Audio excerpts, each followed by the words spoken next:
There was a time when respect for elders was sacred, when family disagreements stayed private, handled with dignity behind closed doors. But what happened on Family Feud in September 2024 would challenge everything we thought we knew about family loyalty. When Marcus Johnson stepped onto that stage and did the unthinkable, confronting Steve Harvey himself about a decision that affected his entire family, nobody could have predicted what would happen next. This moment would leave 200 people in tears and remind us all that sometimes the hardest truth to speak is the one that needs to be heard the most. Before we dive into this incredible story, if you appreciate real moments of courage and family values like this, make sure to hit that like button and subscribe to our channel.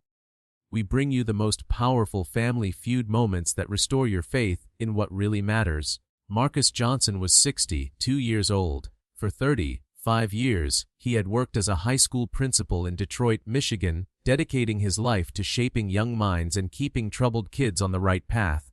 His father, Robert Johnson, had been a steelworker who had sacrificed everything to put Marcus through college, working double shifts for 15 years straight.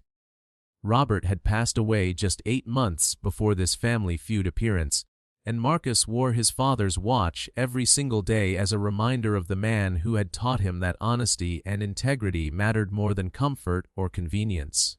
Marcus had gathered his family for this Family Feud appearance as a way to honor his father's memory.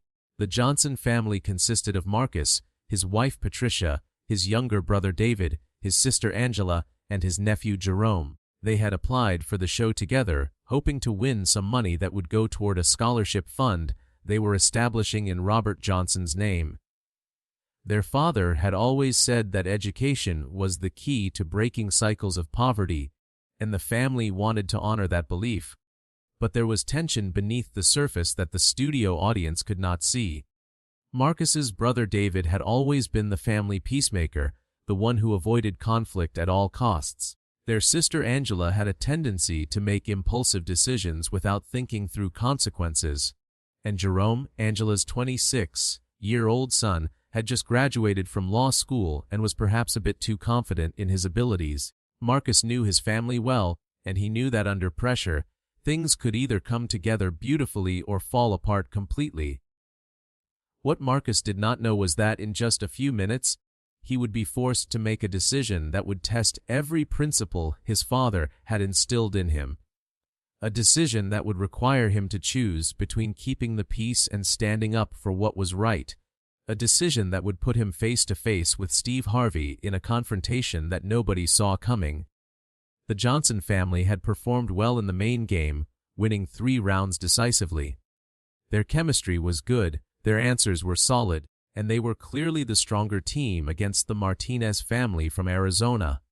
The studio audience was enjoying their energy, and Steve Harvey had been having fun with their playful banter.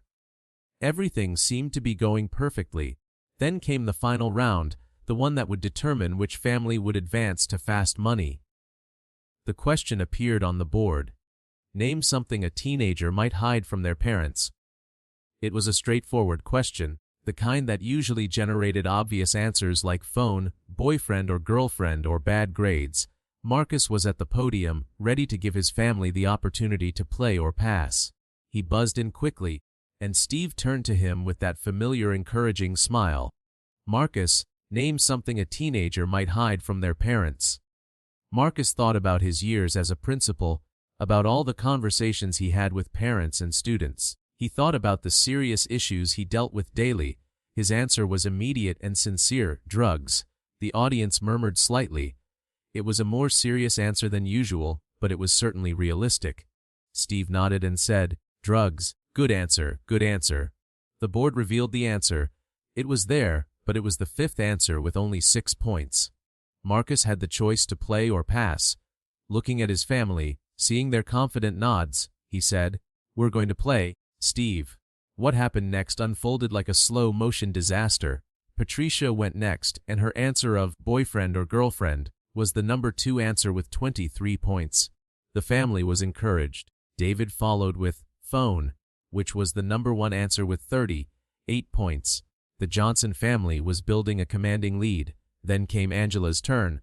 Perhaps it was nerves, Or perhaps it was her tendency toward impulsiveness. But when Steve asked her the question, she blurted out an answer that made the entire studio go silent. Their real feelings about family. It was not on the board. Strike one. Jerome stepped up, and the pressure was visible on his face. He gave his answer with the confidence of a young lawyer. Their social media passwords. Not on the board. Strike two. The tension in the studio was electric. They were one strike away from giving the Martinez family a chance to steal. The question came back around to Marcus. This was the moment where experience and wisdom were supposed to prevail. Marcus had two choices in front of him. He could give a safe, obvious answer that would likely be on the board, something like bad grades, or report card, or messy room. Any of these would probably secure their victory, but as Marcus stood there, he thought about his father.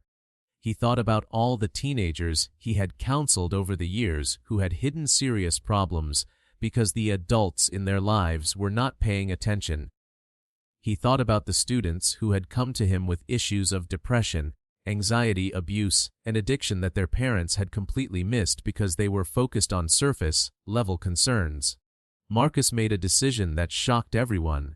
He looked directly at Steve Harvey and said, "Steve, I need to say something before I give my answer." Steve's expression showed surprise, but he was always gracious with contestants. "Go ahead, Marcus. Talk to me." Marcus took a deep breath. "Steve, I've been a high school principal for 35 years. I've seen what happens when we only ask teenagers about the small things they're hiding and miss the big things.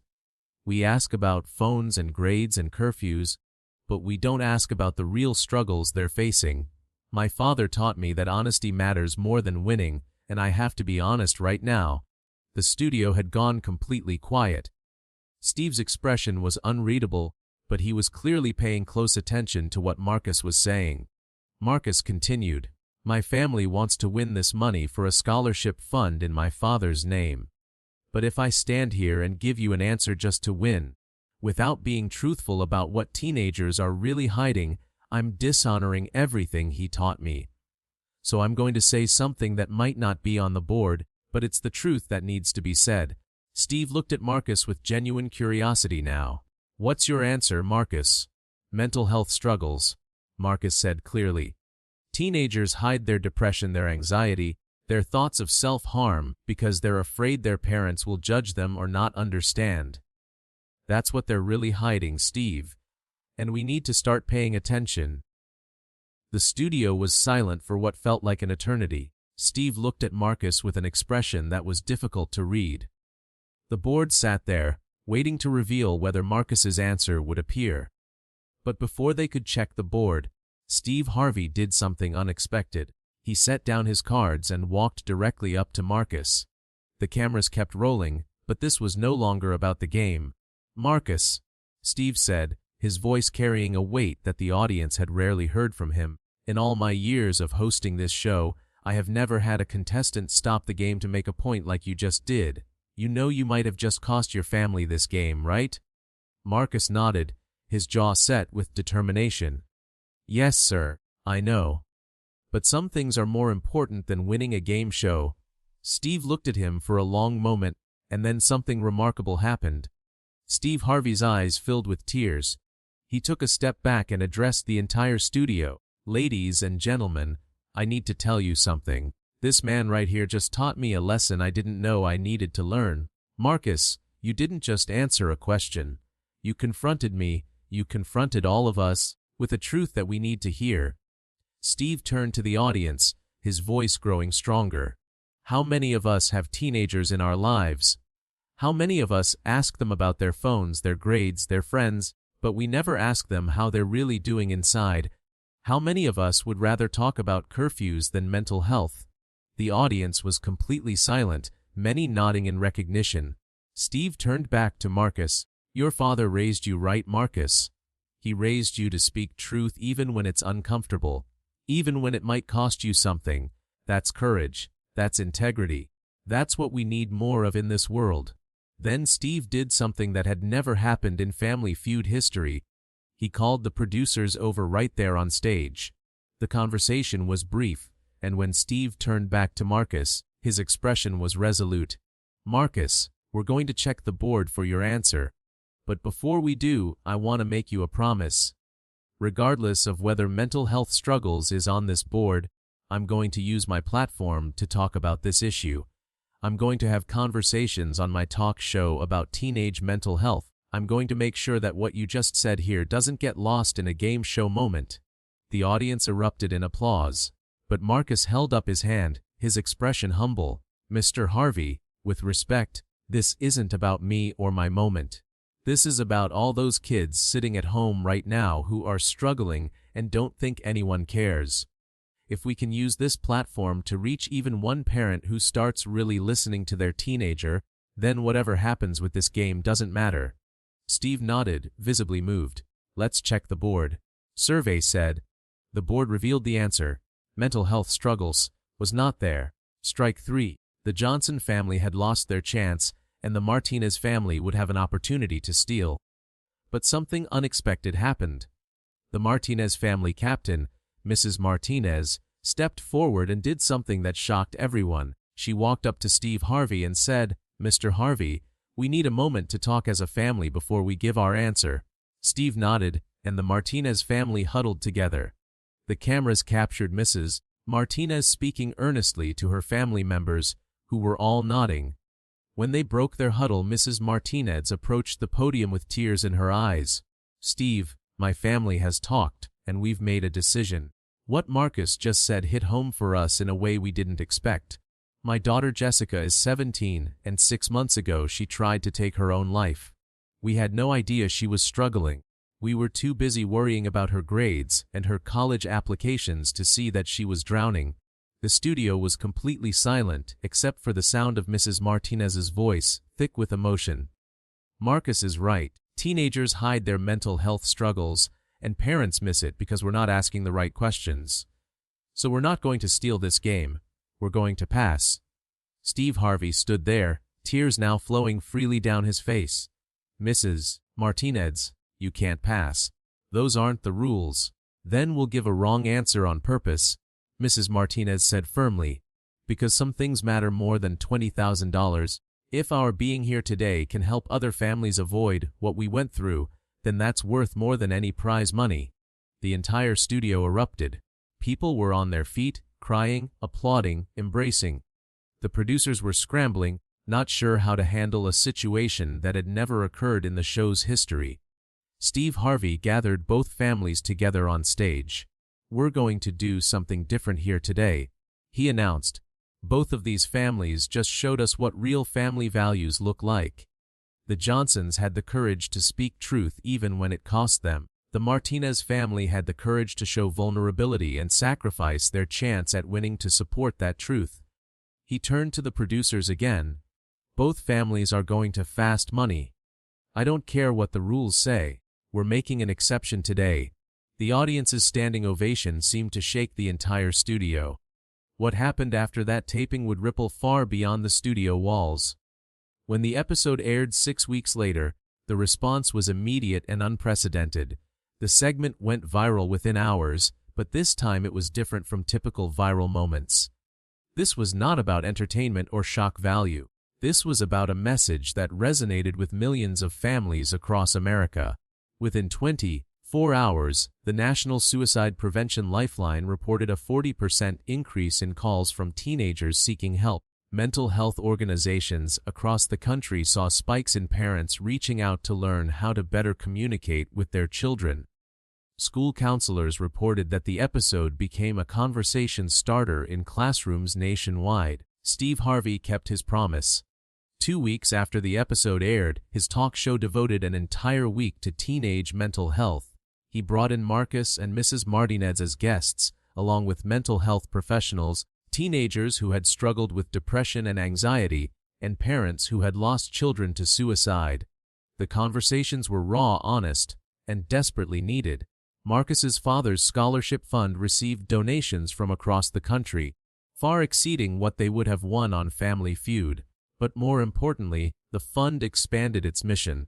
They created a mental health awareness component, providing resources and counseling services to students in underserved communities. The Robert Johnson Memorial Scholarship became the Robert Johnson Mental Health and Education Foundation. The Martinez family used their platform to advocate for better mental health resources in schools. Jessica, Mrs. Martinez's daughter, wrote an op-ed for a major newspaper about her struggle with depression and her suicide attempt. Her article was shared millions of times and prompted school districts nationwide to review their mental health protocols. 3 months after the episode aired, Marcus received a letter from the producers of Family Feud. They informed him that they were creating a special award in his honor, the Marcus Johnson Courage Award, to be given to contestants who used their platform on the show to bring attention to important social issues. The award would come with a $10,000 donation to a charity of the recipient's choice. But perhaps the most powerful impact was in the thousands of letters and messages that both families received from parents and teenagers.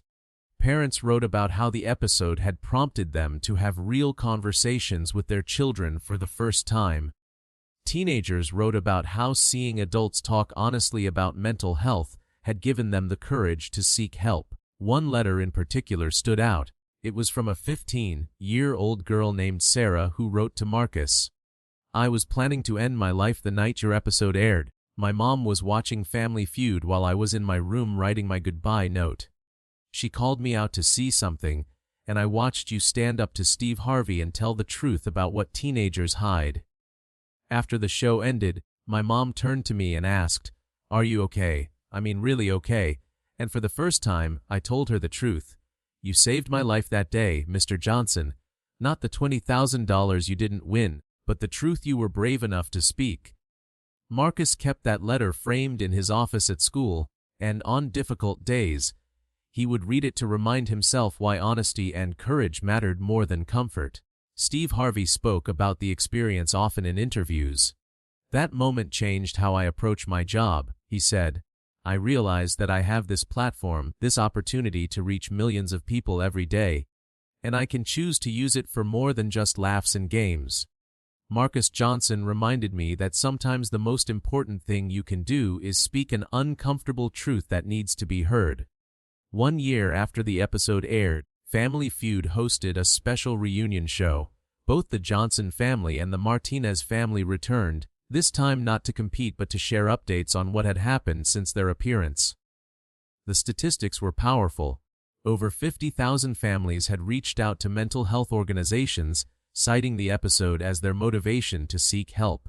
Teenage suicide rates in several major cities had decreased for the first time in years. Schools across the country had implemented new mental health screening and support programs.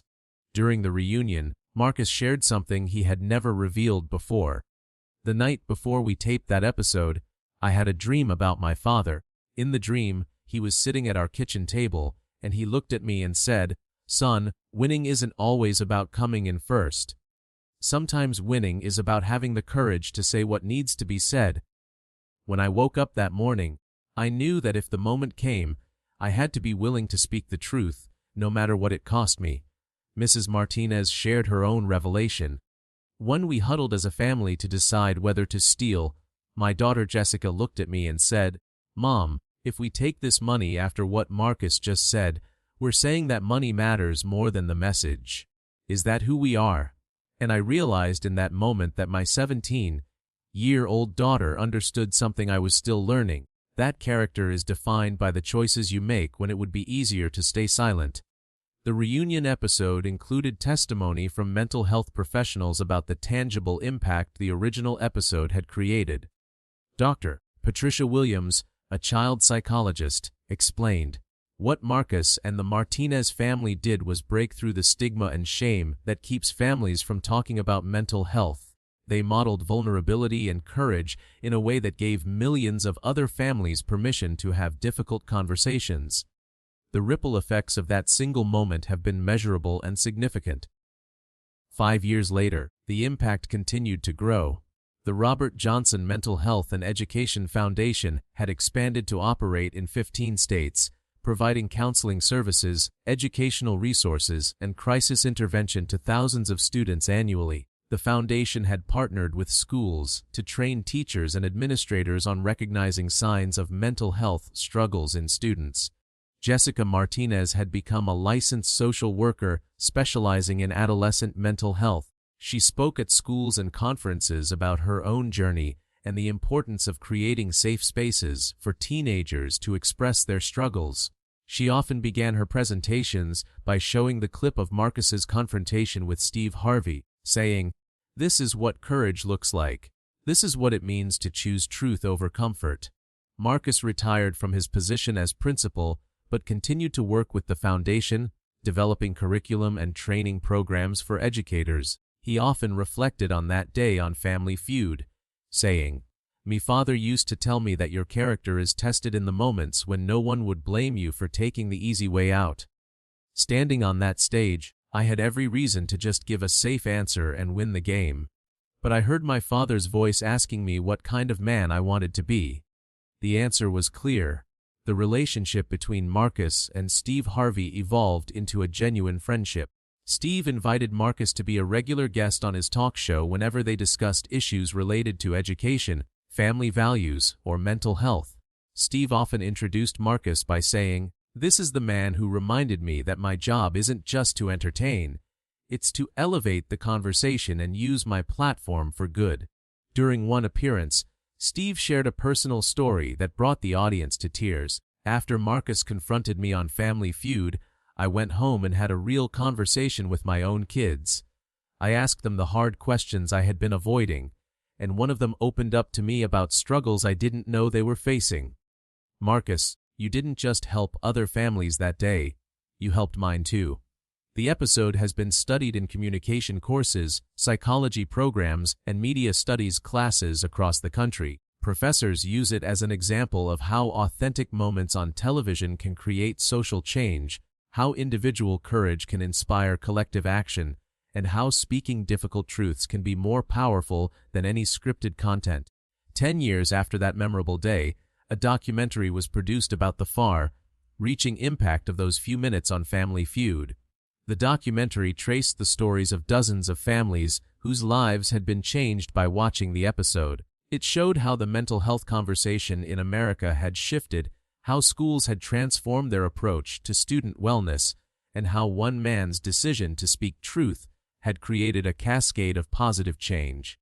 In the documentary's closing scene, Marcus stands in front of his father's grave, the scholarship foundation thriving behind him, lives saved and families healed because of a moment of courage. He speaks directly to the camera with the wisdom of a man who understands the weight of the choice he made. People sometimes ask me if I regret not winning that day on Family Feud. The answer is simple: I did win. I won something far more valuable than $20,000.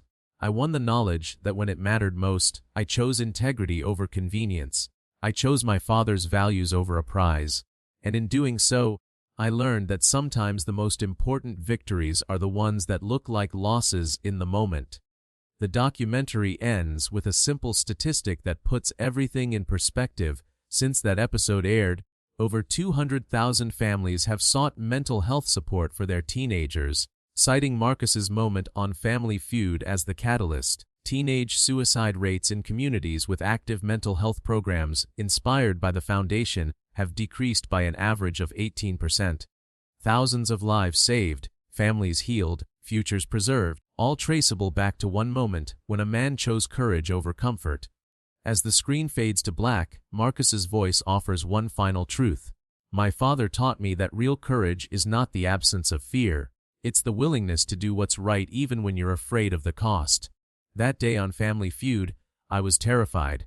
Terrified of letting my family down, terrified of looking foolish, terrified of losing. But I was more terrified of staying silent when I had a chance to speak a truth that could help someone. That's what my father would have wanted. That's what I hope his legacy will always represent. The story of Marcus Johnson's confrontation with Steve Harvey reminds us all that the most powerful moments in life often come when we choose principle over prize, when we speak difficult truths instead of comfortable lies, and when we remember that winning is not always about coming in first. Sometimes winning is about having the courage to stand for what matters, regardless of the cost. If this story moved you and reminded you of what truly matters in life, make sure you hit that like button and subscribe to our channel. We share these powerful moments because they remind us of the values that build strong families and communities. Share this video with someone who needs to remember that courage and integrity are worth more than any prize. And remember, the next time you face a choice between comfort and courage, that your character is defined by the decision you make in that moment. Choose wisely, choose bravely, and choose truth.